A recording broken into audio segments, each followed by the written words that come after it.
Now coming to the next point, so we will start with a very important, that is a wave optics. So up till now we have just considered that is related to the particle nature of light, so where you can say that so there is a formation of images, that what happened. Now we have to just consider the another kind of nature of light, that is a wave nature. So there are various theories which has been put related to this wave theory of light. So first we will just focus on that. So which are those different scientists who just put their theory related to this light. So mainly it is, I just told you that it is a nature of light. It might be the particle nature or it might be the wave nature.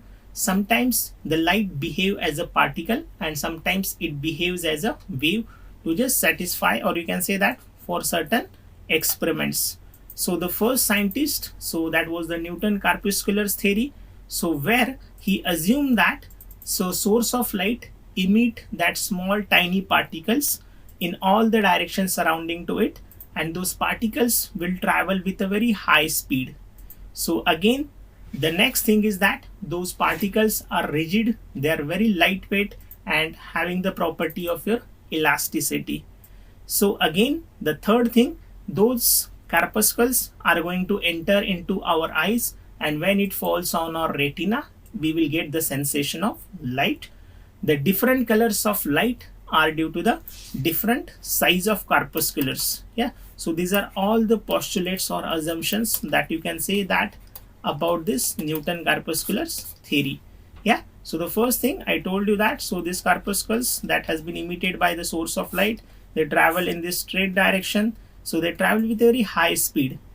Yeah, again we can say that so they are having the property of their light weightless, rigid. Yeah, so this is again the second property. Then we can say that the third one, obviously again the different colors of light are due to the different size of corpusculars. The corpuscles falls on the retina and then we will get sensation of light. Yeah, so that is what we can say that about this Newton corpusculars theory over here. So these are the few major things so that has been put by this Newton corpusculars theory for this case. Now further he just say that so obviously again at the same time there are few drawbacks he is not able to explain.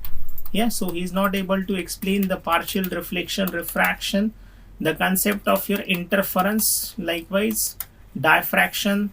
Yeah, so he was unable to explain these important concepts. Yeah, so that was the drawbacks for your Newton corpusculars theory. Then after that, the next scientist, that was nothing but the Huygens wave theory. So definitely again this is very important, that Huygens wave theory. So obviously this is the source of light. Yeah, so this is also we are going to discuss in detail that Huygens wave theory. Yeah, so this is how we are just going to say that I will tell you this is the source of light. It will emit the light in the all the direction, for example like this. Yeah, so we know that the speed of light is constant in a given medium, and again if I consider the same time interval, so they all of them will travel the equal distance in a particular interval of time, and then I will say that let's all these points they are in the same phase. Yeah, so when they reaches at point A, B, C, they are in the same phase, means either they will achieve their maximum or minimum value at the same instant of time. Yeah, so that was what we can say about they are in the same phase. Now after that if I join all those points, so then that is what we called it as a wavefront. So this is what we are going to discuss in detail. So this is nothing but a kind of wavefront. So this is a locus of all the points so which are in the same phase. Yeah, now according to Huygens wave theory, every point on this wavefront will act as a secondary source of light and it will emit the light in further direction. So likewise again you can consider or you can draw the next wavefront by just drawing the tangent over here.